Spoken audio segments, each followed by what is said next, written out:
Täna on jälle üks nendest päevadest, kus sul võib tunduda, et mitte miski asi ei liigu, ei toimi, sul ei ole energiat, tahtmist, oskust, võimalusi, mida iganes. Sa arvad, et sul puudu on selleks, et midagi saavutada. Et kuskilt ei tule, kõik ainult läheb, kogu aeg on kehva ja mossis ja vastik olla.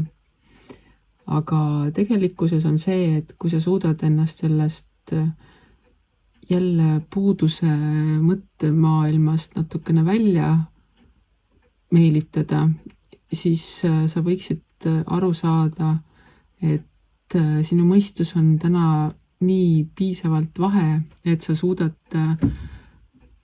saavutada kõik selle, mida sa tahad. Ja kui mitte saavutada, siis igal juhul sa suudad teha plaane, välja mõelda võimalusi, mida iganes, et saavutada tulevikus seda, mida sa saada tahad. Ning selle sama kõrval on oluline ka see, et sa usaldad oma sisetunnet, et sa ei jää selle puuduse teadvuse sisse niimoodi kinni, et sa ei usalda ennast, et sa ei näe, mis su ümber toimub, ning ennast usaldades saad maailma luua jälle selliseks, nagu sa tahad.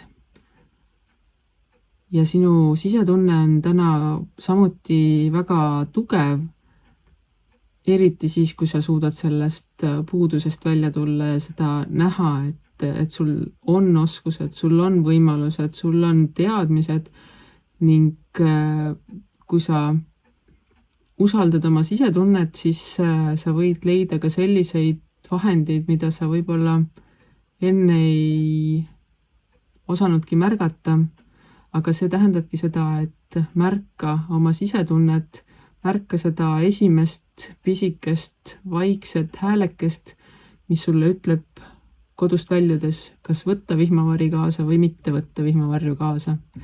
Igatahes sinu enese sisemine kompass on täna väga tugev, kui sa suudad oma mõistuse, oma ego niimoodi natukene eemal hoida, et sa ei lase nendel oma kõhutunde üle valitseda.